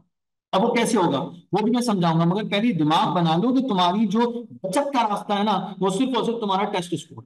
अब तुम्हें टेस्ट का स्कोर बता सकता है, अल्लाह से दुआ भी करनी है, अल्लाह यकीनन तुम्हें हिम्मत देगा, तौफीक देगा, मेहनत करोगे, आगे बढ़ जाओगे। मगर मैंडेटरी क्या है? मैंडेटरी ये है कि तुम्हारी टेस्ट की जो स्कोरिंग है, जो टेस्ट का जो परसेंटेज बन रहा है भाई, वो अच्छा बने। हाँ, क्लियर हो गया जी? समझ में आ रही है बात है, दिमाग बन रहा है क्या क्या करना है, ठीक है जी। अच्छा, अब सवाल ये आएगा, बहुत सारे बच्चों के जहन में सवाल होता है, जब वीडियो देख रहे होते हैं आप, तो आपके जहन में सवाल आ रहे होते हैं, मगर वो सवाल नहीं कर सकते। तो भाई मुझे पढ़ाते हुए तकरीबन 14 से 16 साल हो गए हैं, बच्चों को मैं रोज मिलता हूँ, हजारों बच्चे पढ़ चुके हैं, और भी शायद हजारों बच्चे पढ़ेंगे। तो सिंपल है, बच्चों का क्या कैलिबर होता है, बच्चे क्या सवाल कर सकते हैं, तो भाई मैं सारे सवाल के जवाब दे रहा हूँ, ताकि तुम्हारी कंप्लीट गाइडेंस हो जाए, घर से निकलो और एनईडी यूनिवर्सिटी के दरवाजे तक पहुंच जाओ। इस वीडियो को देखने के बाद घर से निकल के एनईडी के दरवाजे तक पहुंच जाओ, तुम्हारा एडमिशन सिक्योर हो जाए, पहले दिन की क्लास ले लो। इतनी मालूमात में तुम्हें दूं। आओ बात आगे बढ़ाते हैं। लिखा हुआ when we should fill the form, भाई फॉर्म कब फिल करें? हमें ये बात पता है, आपको भी बात पता है, समझ में आ गई है कि जनाब 25 मार्च से 30 अप्रैल तक का टाइम है फॉर्म को फिल करने। 25 मार्च से 30 अप्रैल तक का टाइम है फॉर्म को फिल करने का, ठीक है। अच्छा, वो ऑनलाइन फॉर्म फिल होगा। अब बहुत बड़ी तादाद ऐसी होगी जो कहेगी भाई आज ही फिल कर लो, पता नहीं कल मौका मिले ना मिले, है ना। जिसकी वजह से क्या होता है कि सर्वर डाउन हो जाता है, एकदम से बहुत बड़ी तादाद जो है ना वो फॉर्म फिल करने बैठ जाती है, परेशान होते रहते हैं कि सर हमारा तो फॉर्म फिल नहीं हो रहा, फॉर्म फिल नहीं हो रहा। तो भाई सबर, हौले रहना, हौले रहना। अब आप जिस तरतीब में फॉर्म फिल करेंगे, यकीन है आपको टेस्ट की डेट भी वैसी मिलेगी। सपोज कर लेते कि 3 मई से आपका टेस्ट है, 3, 4, 5, 6, 7, 5 दिन लगा लेते, चलो ठीक है। तो अभी 5 दिन है, अब आपकी टेस्ट डेट अगर आ जाती है 5वें दिन की, तो भाई आपके तो वारे न्यारे हो गए ना, बल्ले बल्ले हो गए। कैसे हो गए कि आपको पता चल गया 4 दिन जिन बच्चों ने टेस्ट दिया, हमने पूछ लिया यार क्या क्या टेस्ट आया था, किस किस्म के क्वेश्चन आए थे, दिमाग बन गया कि आपको किस चीज को रिव्यू कर लेना चाहिए। आपने फाइनल टेस्ट दिया, अच्छा हो जाएगा। तो भाई समझदारी इसमें है कि आप थोड़ा टाइम लेगा। मैं ये भी नहीं कह रहा कि 30 अप्रैल को आप बैठ जाए, 30 अप्रैल को आप लेके बैठ जाए। मुझे तो कहा था कि ना फॉर्म 30 अप्रैल को फिल करना, खुदा के वास्ते ऐसा कुछ नहीं कह रहा मैं। चंद दिन रुक कर, अभी जैसे कि 25 मार्च से चंद दिन रुक कर आप अपना टेस्ट जो है, अपना जो फॉर्म है वो फिल कीजिएगा, ताकि आपकी टेस्ट की डेट पहले दिन की ना आए, उसके बाद की आ जाए, ताकि आपको लोगों से बातचीत करने का, राय लेने का, पूछने का, देखने का कि भाई पेपर में क्या कुछ आया था, वो एक आइडिया मिल जाए। बस इस बुनियाद पे कहा जाए। बाकी आप जाहिर सी बात है अपने मुताबिक इस फॉर्म को फिलअप कीजिए। 25 मार्च से 30 अप्रैल तक की ये डेडलाइन, मतलब एक टाइमलाइन है, हमें इसके दरमियान टेस्ट का फॉर्म फिल करना है, ठीक है जी। आइए अब कह रहे हैं राउंड 1। अगर आपने ये नोटिफिकेशन जो कि नेट पर बहुत कॉमन चल रहा है, सब लोग देख रहे हैं, तो अगर आपने उसे देखा तो उसमें एक डेट नहीं मेंशन की गई है कि वो टेस्ट कब लेंगे। ये डेट मेंशन नहीं, ठीक है, ये डेट मेंशन नहीं है। अब ये कारण इस बात का है कि आपका जो फर्स्ट वीक ऑफ मई है, मई का पहला हफ्ता, मई 2024 का पहला हफ्ता, उसमें तुम्हारा टेस्ट कंडक्ट कर दिया जाए, टेस्ट कंडक्ट कर लिया जाए। समझ में आ रही? सर आपको कैसे अंदाजा हो गया, आपको नजूमी है? नहीं, कोई नजूमी नजूमी नहीं है, सिंपल सी साइंस। 25 मार्च से 30 अप्रैल तक का वो आपको रजिस्ट्रेशन का टाइम देगा। ये रजिस्ट्रेशन कंप्लीट हो जाती है, तमाम तर डॉक्यूमेंटेशन पूरी हो जाती है, तमाम तर जो बच्चे एडमिशन हासिल करना चाहते हैं, टेस्ट देना चाहते हैं, उनका तमाम तर डेटा पहुंच जाता है, उसको प्रोसेस करते हैं, डेट अनाउंस कर देते हैं, एडमिट कार्ड इशू हो जाते हैं, या जो भी आपकी एक रिसिप्ट होती है वो इशू हो जाती है, और आप एलिजिबल हो जाते हैं टेस्ट के लिए। ठीक है।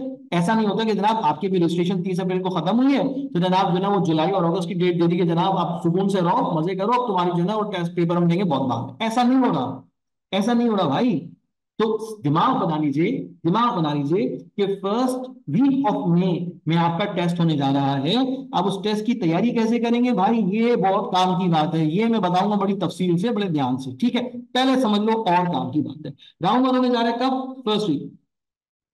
राउंड टू होने जा रहा है फर्स्ट वीक ऑफ जून। ठीक है जी, तकरीबन 1 महीने का वक्त। मतलब अगर आप ये सोचें कि भाई मैं राउंड टू कर लूंगा, तो भाई राउंड टू में और राउंड वन में भी कोई जो है ना वो 10 साल का वक्त नहीं है। उसमें भी बहुत हो गया तो 1 महीने का वक्त मिल जाए, कैसे ज्यादा वो भी नहीं मिल रहा। ठीक है। चलो आगे चलते हैं, ये बेसिक बेसिक बातें समझ में आ गई। मैंने तुम्हें क्या सिखाया, मैंने तुम्हें क्या समझाया, देखो तुम्हारे एडमिशन हासिल करने का एक प्रोसीजर है, उस प्रोसीजर को तुम्हें समझ लेना है ताकि तुम्हें आगे चलकर आसानी हो। मैंने तुम्हें समझाया कि तुम्हें अपना एडमिशन फॉर्म कब फिल करना है। मैंने तुम्हें समझाया कि तुम्हें अपने एडमिशन की जो कैटेगरी है उसका इंतखाब कैसे करना है। तुम्हें अपने एडमिशन के हवाले से किन चीजों को देखना है कि वो है तो एडमिशन के लिए मैं जा सकता हूँ, टेस्ट के लिए मैं अप्लाई कर सकता हूँ। और अगर मेरे पास वो चीज नहीं है तो फिर मैं टेस्ट के लिए शायद अप्लाई नहीं कर सकता। रेगुलर कैंडिडेट जो टेस्ट दे रहा है रेगुलर टर्म की बेसिस पे, ठीक है ना, जैसे कि आर की कैटेगरी में हमने पढ़ा, तो भाई वो बंदा लाजमी है कि उसके पास इनका डोमिसाइल हो, नहीं होगा टेस्ट नहीं दे सकता। वो फिर उस कैटेगरी में टेस्ट नहीं दे सकता। ठीक है, ये बात जहन में होनी चाहिए आप लोगों की। आइए आगे बढ़ते। अब टारगेट है, टारगेट क्या है सर? टारगेट ये है कि हमें अपना एडमिशन हर सूरत में हासिल करना है। तो चलो मैं अभी एक और खबर, अच्छी खबर देता हूँ तुम लोगों को, तुम लोग भी कहोगे यार जबरदस्त बात सर। एक अच्छी खबर है, वो क्या? वो ये है कि यूनिवर्सिटी, एनईडी यूनिवर्सिटी तुम्हें दे रही है क्या? एनईडी यूनिवर्सिटी दे रही है तुम्हें स्कॉलरशिप। क्या दे रही है? स्कॉलरशिप क्या होती है? यूनिवर्सिटी आपके तमाम तरह अखराजात उठाएगी, आप सिर्फ पढ़ें, आप सिर्फ पढ़ें, आप सिर्फ पढ़ाई करें। भाई ऐसी गोल्डन अपॉर्चुनिटी अगर किसी को मिल जाए तो मैं कहता हूँ भाई बहुत ही जबरदस्त बात है। यानी कि स्कॉलरशिप किनको मिल रही है? अब मैं बताता हूँ, जो रेगुलर कैंडिडेट या रेगुलर मेरिट जिनका बनना होता है, मेरिट की बेसिस पर आगे जा रहे होते हैं, आर वाले जो कोर्स जिनके जो ओन करते हैं, तो भाई स्कॉलरशिप उनको ऑफर। अच्छा अब सर और क्या? और इसमें ये कि आपने टेस्ट में पोजीशन हासिल कर ली, टॉप 3 पोजीशंस टेस्ट में, उनको स्कॉलरशिप मिल जाएगी, एनईडी में वो मुफ्त में बैठ के पढ़ेंगे, मजे करेंगे। सही। अच्छा फिर दूसरा क्या कि तुमने अपने एकेडमिक्स में लाइक ए लेवल्स है तुम्हारा, इंटर उसमें बड़ी जबरदस्त परसेंटेज बना ली, बड़ा अच्छा स्कोर कर लिया, टॉप पोजीशन में आ रहे हो, तो भाई उसके भी टॉप पोजीशंस को स्कॉलरशिप दी जाएगी एनईडी यूनिवर्सिटी की तरफ से। तो आप मुफ्त में बैठ के पढ़ेंगे, मजे उड़ाएंगे आप, ठीक है, पूरे 5 साल 4 साल आपको जितना भी पढ़ना है आप दिल लगा के पढ़ेंगे बगैर किसी अपने जाती खर्चे के। तो ये होगी अच्छी खबर। अच्छी खबर ये है स्कॉलरशिप ऑफर हुई है आप लोगों को, स्कॉलरशिप मिल रही है, स्कॉलरशिप मिल जाएगी, मैं कहता हूं बहुत अच्छा हो जाएगा। तो भाई तुम्हारा अगर रिजल्ट अच्छा है, ठीक है जी अप्लाई करना। तुम्हारा रिजल्ट इतना अच्छा नहीं है, टॉप पूछने वाला नहीं है, तो भाई टेस्ट है ना, टेस्ट में शानदार काम कर लो। टेस्ट में ऐसा काम करके जाओ कि जनाब तुम्हारी पोजीशन कंफर्म हो जाए, तुम्हारी टॉप पोजीशन कंफर्म हो जाए, तो बस फिर स्कॉलरशिप मिल जाएगी। ठीक है। अच्छा अब आ जाओ जरा एक ऐसी बात जो बड़ी सीरियस है, अगर तुम लोगों ने उसको स्लाइडली भी इग्नोर कर दिया तो भाई फिर टेस्ट में तुम कामयाब नहीं हो। और अगर टेस्ट में कामयाब हो भी गए तो तुम्हारा एडमिशन नहीं हो। अब वो बात क्या है बताता हूं। तो जनाब वो अहम तरीन बात ये है कि आपको अपने टेस्ट की तैयारी करने के लिए जो वक्त हासिल हुआ है वो कितना है, जरा काउंट कर लो फिंगर टिप्स में, ज्यादा नहीं। 25 मार्च से अगर तुम लगाते हो अपनी टाइम, डेज लगाते हो, तो 25 मार्च से कहां तक जा रहे हो? 4 मई तक। 25 मार्च से 4 मई तक की 5 दिन लगा लो मार्च के, 30 दिन लगा लो अप्रैल के, कितने हो गए? 35। और उसके बाद 4 दिन लगा लो मई के, हो गए जनाब 39, 39, 40, 40, जस्ट 40। ठीक है, यूं कर लेते हैं 40 डेज का टारगेट बना।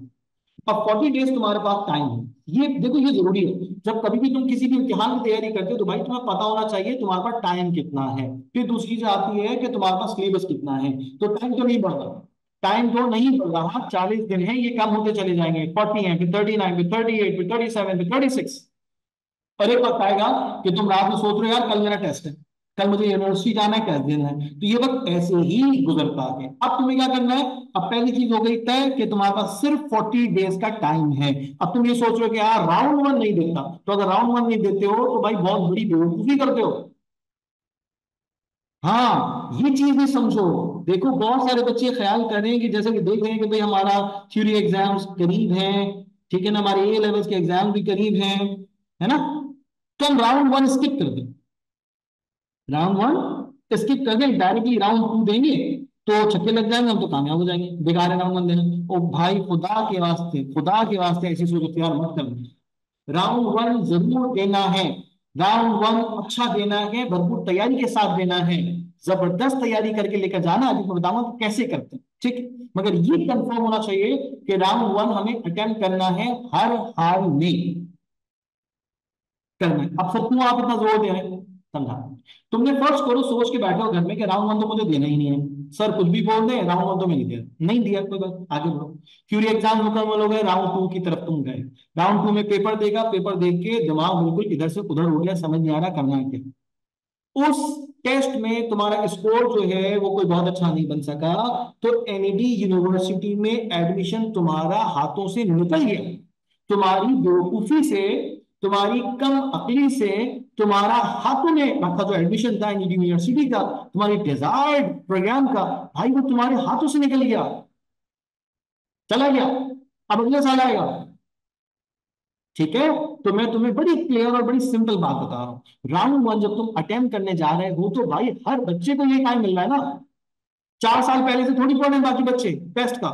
जैसे कि तुम्हें टाइम मिला है 40 दिन का, वैसे दूसरे बच्चों को भी टाइम मिला है, ठीक है ना, वैसे ही तुम्हें टाइम मिला है, तो भाई तुम कुछ अलग नहीं हो, बस अगर टाइम को प्रॉपरली तुमने इस्तेमाल कर लिया, मैं कह रहा हूं छक्के लग जाएंगे, कामयाब हो जाओ। अभी मैं तुम्हें प्लान दूंगा कि तुम्हें करना क्या है, मगर before that you should learn कि भाई मुमकिन है या नहीं है। आओ आगे बढ़ो। भाई हमारे टेस्ट में जो सब्जेक्ट्स आते हैं, अगर मैं प्री इंजीनियरिंग के बच्चों की बात करूं तो भी उनके पास फिजिक्स है, केमिस्ट्री है, मैथ्स है, इंग्लिश है। अगर मैं प्री मेडिकल के बच्चों, प्री मैथ के बच्चों की बात कर लूं तो जनाब फिजिक्स है, केमिस्ट्री है, बायोलॉजी है, इंग्लिश है। ठीक है, अब जो अकाउंट्स कॉमर्स साइड से रिलेटेड बच्चे होते हैं उनके पेपर में अकाउंटिंग है, इकोनॉमिक्स है, बिजनेस मैथ्स है और इंग्लिश है। आर्ट्स से रिलेटेड बच्चे होते हैं उनके जो सब्जेक्ट्स हैं उसी से रिलेटेड पेपर उनका बनाया जाता है, स्पेसिफाई नहीं किया जाता सब्जेक्ट को, ठीक है, उससे पेपर बनता है और उसमें इंग्लिश शामिल होता है, ठीक है जी। तो ये जनाब मेडिकल की भी, प्रिवेंशन की भी हो गए, मेडिकल की भी हो गए, और उसके बाद फिर जो है वो बच्चे और कॉमर्स फैकल्टी के भी अभी आपके सामने आ गए कि जनाब कौन कौन से सब्जेक्ट के पेपर हमें देने हैं, ठीक है। अच्छा, इंग्लिश इनमें कॉमन है, तमाम टर्म इंग्लिश कॉमन नजर आ रहा है कि नहीं, कि इंग्लिश का तो मटेरियल हर एक पेपर में मौजूद है, 25 नंबर का काम इंग्लिश में से है, वो तुम्हारे लिए हर पेपर में मौजूद है। अच्छा सर, फिजिक्स कैसी है, सर फिजिक्स तो चैलेंजिंग है, तगड़ी है, यानी मेहनत करके जाएंगे तो काम अच्छा करके आएंगे, अगर मेहनत नहीं कर सके तो भाई फिजिक्स में तो आप लुढ़क जाएंगे, फिजिक्स में आपको बहुत तीर नहीं मार सकते बगैर मेहनत की। आप कहेंगे सर मैंने सेकंड ईयर पढ़ लिया ना काफी है, भाई सेकंड ईयर आपने पढ़ लिया काफी सेकंड ईयर के लिए होगा, मगर जब आप एप्टीट्यूड की बात करते हैं, टेस्ट प्रिपरेशन की बात करते हैं, तो भाई वो एक अलग सी दुनिया है, एक अलग तरह से क्वेश्चन उसमें मौजूद हैं। तुम कहोगे सर यूनिफॉर्मिटी ऑफ टॉपिक्स तो है, यानी जो टॉपिक हमें एप्टीट्यूड में पढ़ा रहे होते हैं वही टॉपिक हमें जो थ्योरी एग्जाम से पढ़ा रहे होते हैं, मैं आपकी बात से 100% इत्तेफाक करता हूं, मगर मगर जो सवाल पूछने का अंदाज है उसमें जमीन आसमान का फर्क। आपको दिया जाता है एक मिनिमम टाइम, ठीक है, और आपसे कहा जाता है 100 MCQ 120 मिनट में करके दिखा दो। कैलकुलेटर तुम्हारे हाथ में, मगर कैलकुलेटर का कोई टके का फायदा नहीं है लेकर जाने, सही है, नेगेटिव मार्किंग नहीं, तुमसे कहा जाता है 120 मिनट में काम करके दिखा दो, 2 घंटे में ये 100 MCQ करके दिखा दो, नहीं कि 1 घंटे में 50 MCQ। अब वो जो फिजिक्स एमसीक्यू तुम लेके बैठोगे भाई उसमें न्यूमेरिकल्स भी आ रहे हैं, ठीक है, उसमें हो सकता है कि कुछ हद तक डेरिवेशन का काम भी कहीं ना कहीं दिख रहा हो, या दीगर जो डेफिनेशंस हैं, जो यूनिट शॉर्ट दीगर चीजें फिजिक्स में वो उसमें नजर आ रही हैं, तो भाई अगर तुमने सेकंड ईयर पढ़ लिया, तुम कह रहे हो मैंने 3 मार लिया, तो भाई सेकंड ईयर के अलावा भी आपने तो सेकंड ईयर एक बोर्ड से किया ना, आपने सिंह बोर्ड से सेकंड ईयर किया अपना, तो सिंह बोर्ड की किताबों को पढ़ा, फिजिक्स की किताब आपने पढ़ ली, अल्लाह अल्लाह खैर से अल्लाह। भाई इसी तरह से तो किताब फरवरी में भी है, इसी तरह से तो किताब तुम्हें जो है वो ए लेवल में मिल जाएगी, तो क्या करें, तो क्या उसमें से क्वेश्चन नहीं आ सकता, बिल्कुल आ सकता है, बिल्कुल आ सकता है। वो एप्टीट्यूड टेस्ट में तुम्हें चेक चेक कर रहा है, चैलेंज कर रहा है कि इसको अच्छा करके दिखाओ, वो तुम्हारे सेकंड ईयर का एग्जाम नहीं ले रहा है, तो ये दिमाग ना अपना तब्दील कर लो कि तुम्हें सेकंड ईयर में जो पढ़ लिया ना बस वही टेस्ट में आ जाएगा, ऐसे तुम टेस्ट में नहीं जा रहे भाई, टेस्ट की अलग दुनिया है, उसकी तैयारी तुम्हें करनी है। अच्छा वो केमिस्ट्री टफ है। हाँ वो टफ, केमिस्ट्री टफ है उसमें। ऑर्गेनिक तुम्हें थोड़ी सी हो सकता है मुश्किल में डाल दे। सर बायोलॉजी मैथ्स, मैथ्स तो जाहिर सी बात है इंजीनियरिंग के बच्चों के लिए पगले आसान होते हैं, मेडिकल के बच्चों के लिए बायोलॉजी आसान होता है। और इंग्लिश, सर इंग्लिश मैं कहता हूं कि एनईडी की कंपैरेटिवली दूसरी यूनिवर्सिटी से आसान है, मगर बस अगर तुमने सही जगह से बेहतरीन प्रैक्टिस कर ली है, बेहतरीन लर्निंग कर ली है, तो मैं कहता हूं कि तुम्हारे इंग्लिश में 25 में से 25 तो आएंगे, 25 में से 24 आएंगे। ये आ गए अगर, तो भाई दीगर सब्जेक्ट में तुम्हें बड़ी सपोर्ट मिल जाती है। फिजिक्स में चलो आओ जरा एक चार्ट बनाते हैं, एक चार्ट बनाते हैं।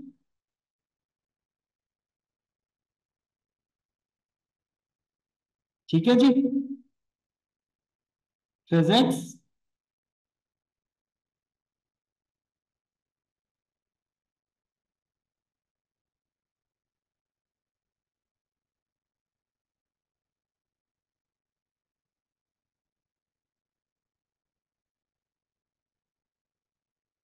केमिस्ट्री,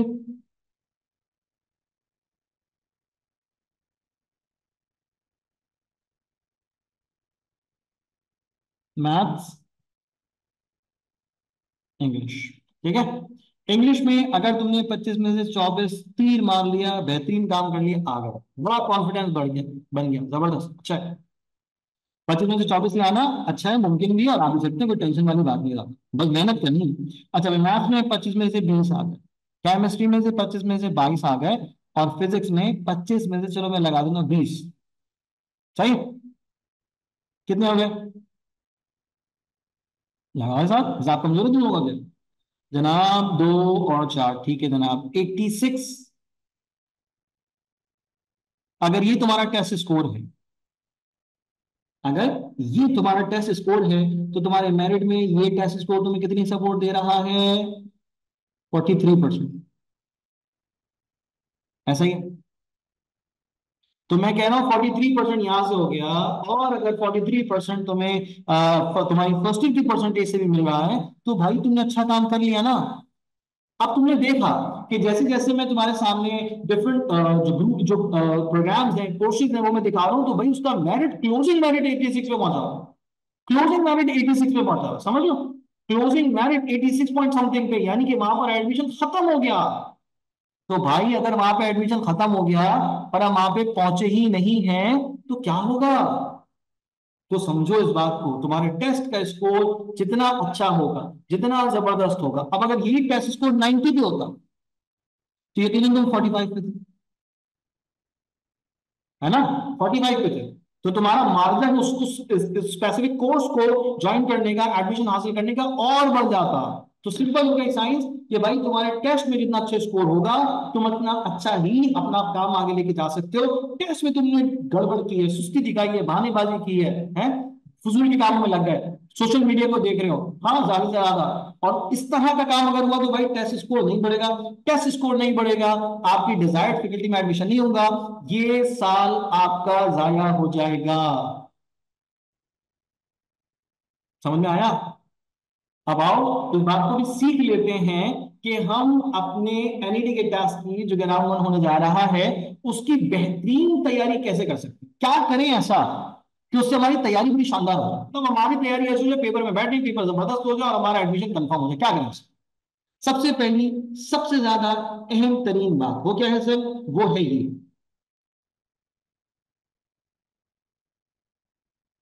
कोई भी टेस्ट उठा लो, कोई भी टेस्ट उठा लो, उसकी कुछ एक आउटलाइन होती है कि जनाब ये टॉपिक्स तो मुझे करने हैं।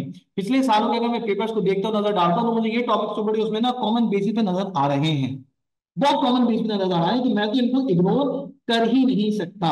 तो सबसे पहले तुम्हें क्या करना है? इंपॉर्टेंट, मोस्ट इंपॉर्टेंट तरफ जाना है, उस पर अपने हाथ साफ कर लेना है, उस पर अपना काम अच्छा बना लेना है, उसमें कोई लूप होल नहीं छोड़ना। ठीक है, हो गई बात, आगे चलो। Design schedule and follow strictly.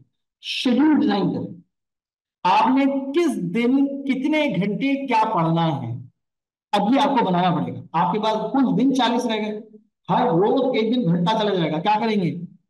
10 दिन में 100 दिन का, 150 दिन का थोड़ी पढ़ सकते हैं आप। आप तो अपनी एक सलाहियत, एक सकत रखते हैं रोजाना की बुनियाद पे पढ़ने की, तो आपको रोजाना पढ़ना पड़ेगा। डिजाइन करें शेड्यूल, और उसको बहुत स्ट्रिक्टली फॉलो करें। बहुत मुश्किल लगेगा आपको कि यार सर आप ऐसी बातें करें, रमजान का महीना है, तरावी पढ़नी है, नवाफिल भी पढ़ने, सब करने हैं, इफ्तार पार्टी भी जो है वो एंजॉय करने जानी है, सब करना है। भाई सब करना है तो टेस्ट भी तो आपने ही देना है ना, टेस्ट भी तो आप लोग ही देंगे। अगर आप टेस्ट अच्छा नहीं देंगे नाकाम हो जाएंगे, टेस्ट अच्छा देंगे कामयाब हो जाएंगे। तो भाई अच्छा टेस्ट देने के लिए अपने आप को बांध के रखना है, तैयारी के लिए पकड़ के रखना है, स्लिप नहीं होने देना, जकड़ के रखना है। नहीं यार मुझे तो एनईडी जाना है, मुझे तो टेस्ट की तैयारी करनी है दिल लगा के। अगर तुमने अपना इरादा ही जो है वो डामाडोल कर लिया तो फिर तुमसे बात ही नहीं बनती कोई खास। तो भाई सिंपल है, प्लान बनाओ, शेड्यूल बनाओ, नंबर ऑफ डेज, कितने डेज मुझे आगे कौन कौन से सब्जेक्ट पढ़ने हैं, वो स्पेसिफिकली फिर फॉलो करो। इससे तुम्हारा टारगेट अचीव होगा कि हाँ यार मैंने फिजिक्स में इतनी अच्छी तैयारी कर ली, चलो केमिस्ट्री की तरफ चलते हैं, चलो भाई मैथ्स की तरफ चलते हैं। तो वन बाय वन चीजें फाइनलाइज होंगी, ठीक है जी। अच्छा आगे जरा आगे, बहुत अहम बात हो रही है, बहुत अहम बात है। ये चीज वो है जिसको बहुत सारे बच्चे जो है वो नहीं समझते, कहते हैं नहीं यार कोई मसला ही नहीं। क्या है sir? Divide days in respect of subject and your weakness. भाई कोई बच्चा है जिसको फिजिक्स बड़ी मुश्किल लगती है, कोई बच्चा है जिसको मैथ्स बड़ा मुश्किल लगता है, कोई बच्चा है जिसको केमिस्ट्री बड़ी मुश्किल लगती है, कोई बच्चा ऐसा भी होगा जिसको इंग्लिश मुश्किल लगती है। तो भाई आपका वीक पॉइंट है, एक वीक पॉइंट होता है और एक होता है स्ट्रॉन्ग पॉइंट। ठीक है जनाब, मेरा फिजिक्स अच्छा है, मेरा केमिस्ट्री अच्छा है, मैथ्स कमजोर है, या मेरा मैथ्स अच्छा है, केमिस्ट्री अच्छा है, फिजिक्स कमजोर है, ठीक है। तो वीक पॉइंट के लिए ज्यादा टाइम देना है। जो सब्जेक्ट आपके ऐसे हैं जिस पर आपका काम अच्छा है, ग्रिड बड़ी जबरदस्त है, तो उसके लिए आपने टाइम रिड्यूस कर दिया, जो टाइम वहां से कम किया वो टाइम दूसरे सब्जेक्ट पर बढ़ा दिया जहां पर आपकी कमजोरी है। सर ऐसा क्यों करें? यही करना जरूरी है। भाई तुम्हारे हर एक सब्जेक्ट के 25 नंबर है ना, इंग्लिश के 25 हैं, मैथ्स के 25 हैं, केमिस्ट्री के 25 हैं, तो 25 में से 35 थोड़ी आ जाएंगे तुम्हारे, 25 में से 35 नहीं ला सकते। तो 25 में से 25 ही आएंगे, 25 में से 25 ही आएंगे, इससे ज्यादा तो नहीं आ सकते ना। तो भाई अगर कोई सब्जेक्ट है जिसमें तुम कमजोर हो तो 25 में से 25 उतने आते हुए नजर नहीं आ रहे तुम्हें अपनी तैयारी से, तो तुमने ज्यादा मेहनत कर ली तो 25 में से 20 आने लगे, 25 में से 21 आ गए, 25 में से 22 आ गए। तो भाई बेहतरीन काम कर लिया तुमने। तो अपनी वीकनेस को, अपनी कमजोरी को, सब्जेक्टिव लर्निंग की पॉइंट ऑफ व्यू से बात करो, उसको पहचानो, उसको आइडेंटिफाई करो और उस पर बैठ जाओ, जम जाओ, चैलेंज बना लो कि यार इसको करके उठना, इस पे जबरदस्त हाथ साफ करके उठना। ठीक है जी। लीव यूजलेस एक्टिविटीज, ये बहुत अहम बात है, अहम बात है। बहुत सारे बच्चे पढ़ाई कम करते हैं और पढ़ने का ढिंडोरा ज्यादा पीटते हैं। पढ़ाई कम कर रहे होते हैं, शोर हंगामे ज्यादा कर रहे होते हैं, पढ़ाई कम हो रही होती है, अटेंशन कम लग रही होती है, लोगों को दिखावा ज्यादा हो रहा होता है कि मैं बड़ा पढ़ रहा हूं। तो भाई जो कुछ तुम करोगे ऐसा ही उसका नतीजा तुम्हारे हाथ में आएगा। अगर तुम पढ़ नहीं रहे कोई खास तो नतीजा भी कोई खास नहीं आएगा। दिल लगा के चलो मेहनत कर रहे हो उसके अंदर जाके, डूब गए उस पढ़ाई के अंदर, तो भाई रिजल्ट भी ऐसा आएगा कि पूरा कराची देखेगा कि तुमने टॉप किया है। हाँ तुम ही लोग जो सुन रहे हो मेरी बात को बैठकर, तुम ही में से ऐसे बच्चे उठेंगे जिन्होंने टॉप किया होगा टेस्ट में। मगर ये वो जरूर होंगे, वो होंगे लाजमी तौर पे कि जिन्होंने अपना प्लान बनाया, स्ट्रिक्टली फॉलो किया है, मेहनत की है, कुर्बानी दी है। कि स्टार पार्टी में नहीं जा रहे, कुर्बानी दी है भाई। किसी ने प्रोग्राम रखा है वहां नहीं जा रहे, कुर्बानी दी है। तो जो कुर्बानी दे रहे हैं, टाइम दे रहे हैं, लक्ष्य जान लगा रहे हैं, हाँ अपनी कमजोरी को ढूंढकर उस पर मेहनत कर रहे हैं, तो भाई वो कामयाब, वो जरूर कामयाब होंगे इंशाल्लाह। तो अच्छे बच्चों, अपनी तैयारी का आगाज तुम्हें करना है, अपनी तैयारी की शुरुआत करनी है।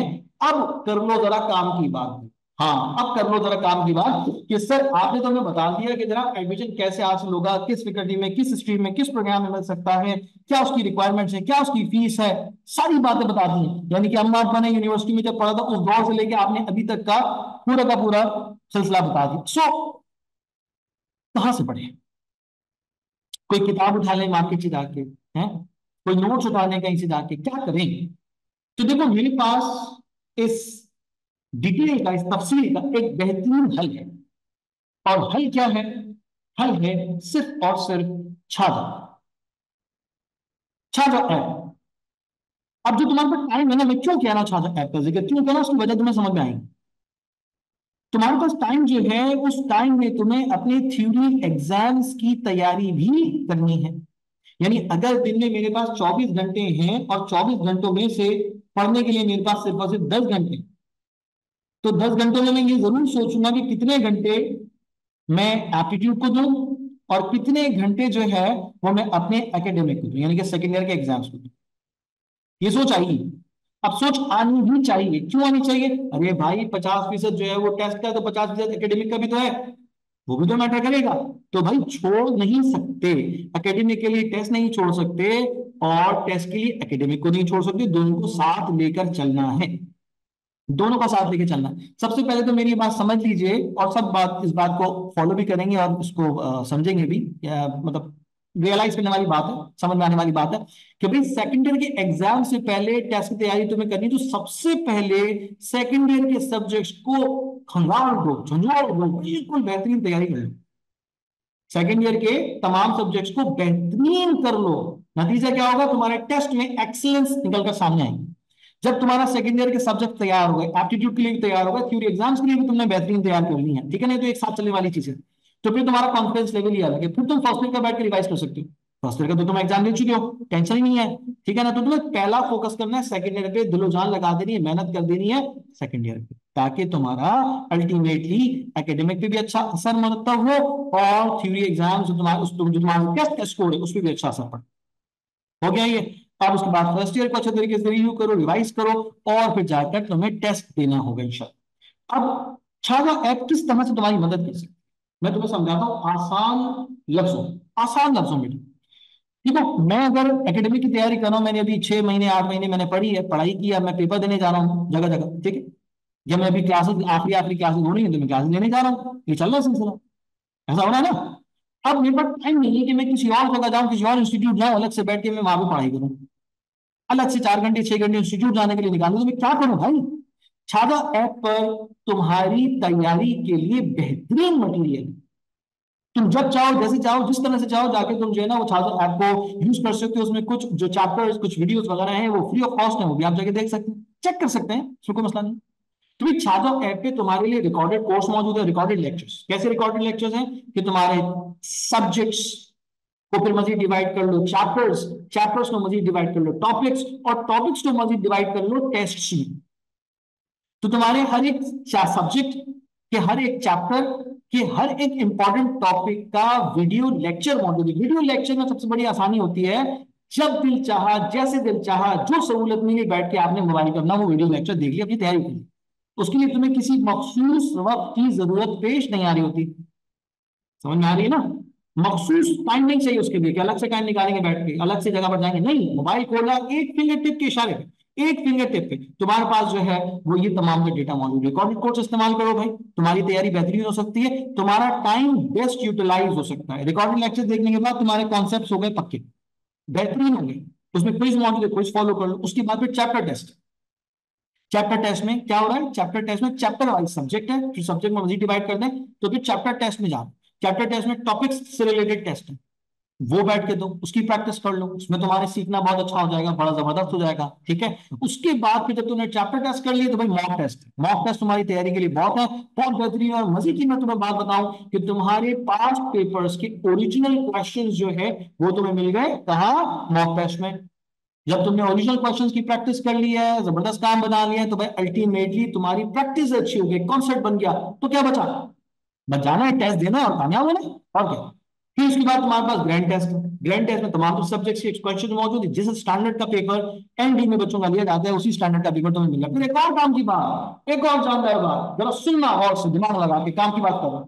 देखो, तुम्हें वहां पर जब तुम एनईडी यूनिवर्सिटी जाते हो तो तुम्हें एनईडी यूनिवर्सिटी में कंप्यूटराइज फॉर्मेट टेस्ट मिलता है, ठीक है, कंप्यूटराइज फॉर्मेट टेस्ट मिलता है। अब कंप्यूटराइज बेसिस पे जो तुम्हें टेस्ट मिल रहा है तुम उसको करोगे, तो उसकी प्रैक्टिस कैसे करोगे? जाहिर सी बात है कि अब छाजा ऐप पर तुम्हारे पास रिकॉर्डेड लेक्चर्स के अलावा chapter test, mock test, grand test और पास्ट पेपर के क्वेश्चंस हैं, तो बैठ के जिस पैटर्न पर उसकी प्रैक्टिस करोगे, फाइनली उसी पैटर्न पर जाकर उस चीज को रिफ्लेक्ट करना होगा पेपर में। तो मैं तो कहता हूँ भाई, छाजा ऐप की ये प्रैक्टिस जोन जो है, ये रिकॉर्डेड कोर्स जो है, ये तुम्हारी तैयारी में एक बड़ा जबरदस्त हेल्पर, बहुत अच्छी हेल्प करने वाला है, ठीक है। और मैं ये बातें ऐसी नहीं कह रहा, हवाओं में नहीं कह रहा, जाहिर है बहुत सारे बच्चों ने ये टेस्ट अटेम्प्ट किए, इस मटेरियल को फॉलो किया और माशाल्लाह से कामयाब हो गए, आज एनईटी यूनिवर्सिटी में बैठे हुए। तो छाजा ऐप पर जो कंटेंट मौजूद है वेरीफाइड है, यूजफुल है, और तुम्हारे टेस्ट की तैयारी के लिए मैं कहता हूं बेहतरीन मटेरियल है, ठीक है। इसके अलावा तुम सोचते हो कि नहीं यार सर, मैं किसी एकेडमी को ज्वाइन कर लूं, मेरे तो लिए तो बड़ा मुश्किल हो रहा है इस तरह से, कोई मसला नहीं, आरबी ग्रेड्स में आप जाकर क्लासेस ले सकते हैं, वहां पे क्लासेस हो नहीं, कोई टेंशन नहीं। ठीक है। तो आपको तैयारी करनी है, दिमाग बना लीजिए, सोच बना लीजिए कि आपने एनईटी के टेस्ट में इस बार जबरदस्त काम करना है। तो जबरदस्त काम करने के लिए मेहनत भी फिर जबरदस्त होगी, जुस्तजू भी जबरदस्त होगी, जद्दोजहद भी उसके लिए जबरदस्त होगी। जब ये काम जबरदस्त होगा तो भाई दुआ भी बेहतरीन होगी, दुआ खुद ब खुद अदा होगी।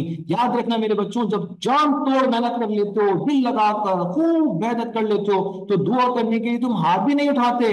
हर लम्हा तुम्हारा दिमाग, तुम्हारा दिल दुआ अदा होता है कि अल्लाह हमें कामयाबी दे दे, ए अल्लाह हमें हमारी मंजिल के पार लगा दे, हमें हमारी मंजिल तक पहुंचा दे। तो ये मेरे प्यारे बच्चों बेहतरीन मौका है रमजान का, कि जिसमें तुम डट के मेहनत कर लो, शेड्यूल बना लो, पूरा एक टाइम का स्लॉट ले लो। लाइक फजर से पहले या तो जनाब ईशा की नमाज पढ़ी, तरावी पढ़ी, उसके बाद पढ़ने बैठ गए, फजर तक पढ़ना, उसके बाद फिर मजे से अपनी जो रूटीन उसको फॉलो किया। ठीक है। या तो ये करनी, यहाँ पे फजर तरावी पढ़ी, ईशा की नमाज हो गई, उसके बाद तरावी, उसके बाद फिर सो गए, उसके बाद सही उठे, उसके बाद फिर अल्टीमेट आपने पढ़ना शुरू कर दिया। कोई भी टाइम स्लॉट 4 से 5 घंटे का भाई निकाल लो। आज तुम मेरी बातें लिख लो, लिख लो ये बात, 24 मार्च को मैं बात कह रहा हूँ। आज तुम बैठ के अगर अपना प्लान बना के स्टडी कर लोगे, अच्छे से पढ़ लोगे, छात्रों ऐप से पढ़ लो, चलो कोई बात नहीं, पढ़ो छात्रों ऐप से, टेंशन फ्री होके पढ़ो, भरपूर पढ़ लोगे, कामयाब हो जाओ। जब तुम कामयाब होगे ना, तो तुम्हें आज आज की तारीख में की जाने वाली बात, यानी कि 24 मार्च को कही जाने वाली बात याद आएगी।